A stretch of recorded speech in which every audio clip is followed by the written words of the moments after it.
My wife invited me to a business dinner with a Japanese client. I kept quiet and pretended I didn't understand Japanese, but then I heard him say something that made me freeze. I couldn't believe what I was hearing. My name is Wyatt Coleman. I am 42 years old, African American, born and raised in Oakland, California. I work as a senior logistics consultant for an international shipping firm. I am calm by nature, observant, raised to listen more than I speak. My father was a dock supervisor and my mother a school librarian. They taught me patience and dignity. I speak Japanese fluently because I studied supply chain management in Yokohama for 4 years in my 20s. I rarely mention it because my current work does not require it and because I learned long ago that silence often reveals more truth than confrontation. I have been married for 11 years to my wife, Lauren Coleman. She is 39 years old, African American, a corporate business development manager at a mid-sized tech procurement company. She is intelligent, charming, ambitious, and very conscious of appearances. She likes control. She believes success is something you take before someone else does. We met at a professional conference, bonded over shared ambition, or so I thought. The story I am about to tell happened over the course of 6 months, but the night everything cracked open was a single dinner that changed the shape of my marriage forever. Lauren came home one Thursday evening unusually excited. She told me she had secured a potential partnership with a Japanese electronics supplier. She said the client was flying in from Tokyo and wanted a formal business dinner.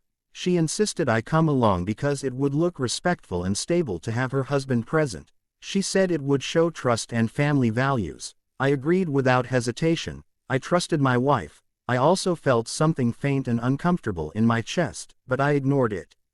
The dinner was scheduled for the following week at a high-end fusion restaurant in San Francisco, the kind with low lighting, minimalist decor, and staff trained to speak softly. The client was named Kenji Sato, age 47, regional director for international partnerships, Japanese, polite, reserved, highly experienced, at least that was how Lauren described him.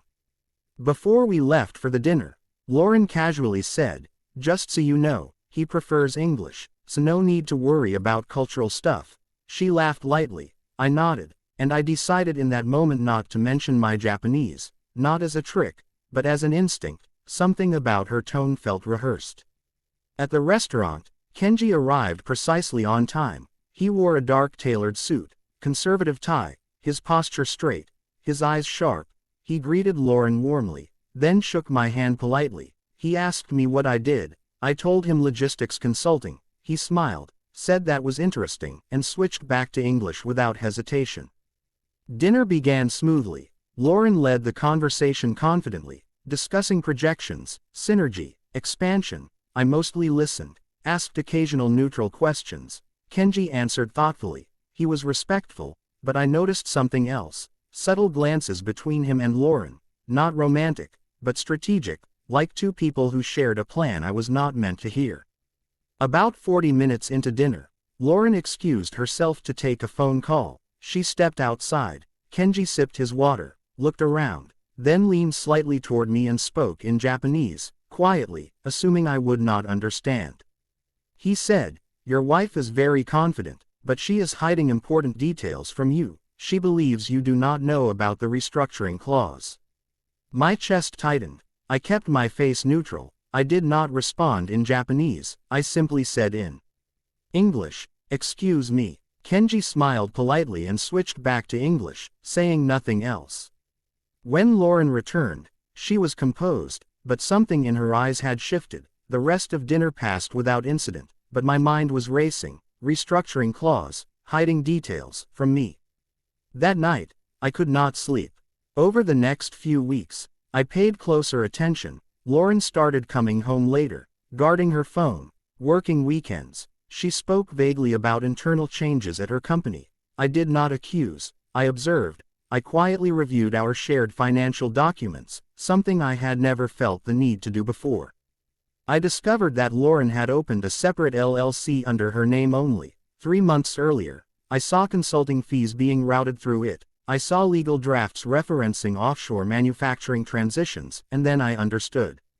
Lauren was positioning herself to personally benefit from a downsizing plan that would eliminate a logistics department at my firm.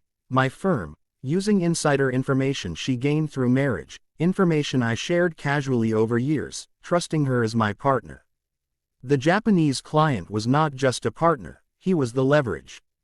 3 months later, my company announced an internal review. I was called into a meeting. My department was flagged as redundant pending partnership approval. My name was not yet on a termination list, but it was close. That was when I stopped being quiet. I reached out to Kenji directly. In Japanese, formally, respectfully, I revealed my fluency. His silence on the phone told me everything. Then he laughed softly, not mockingly, but with relief. He said he suspected. He said my wife had underestimated me. Kenji explained everything. Lauren had pitched the deal as a clean transition. She omitted that her husband would be directly affected. She promised bonuses tied to layoffs. He said he had grown uncomfortable, but business culture made confrontation difficult. I did not yell. I did not beg. I asked one question: would you be willing to hear an alternative plan? Over the next 2 months, I worked quietly. I drafted a restructuring proposal that preserved jobs, improved efficiency, and cut costs legally and ethically. Kenji reviewed it. He approved it. He presented it to his board. My firm accepted it. Lauren found out the night my company announced the revised partnership. Her bonuses vanished. Her LLC became irrelevant overnight. She came home furious, accusing me of sabotage, of betrayal. That was the first time I spoke openly. I told her I understood Japanese. I told her I heard everything. I told her I knew about the LLC, the clauses, the plan to benefit from my downfall. She cried. Then she got angry. Then she went silent. We separated 2 weeks later. The final turn came quietly. During the divorce proceedings, it was revealed that Lauren had violated multiple corporate ethics policies. Her company terminated her contract. She lost professional credibility, not because I exposed her, but because her own documents did. I did not take revenge through destruction. I took it through truth and patience. Today, I still work in logistics, now as a director. My team is intact. My conscience is clear. I learned that love without integrity is a negotiation, not a partnership, and silence, when chosen wisely, can be the loudest defense of all. If this story touched your heart, don't forget to like, share, and subscribe. And tell me, what would you have done if you were in my place?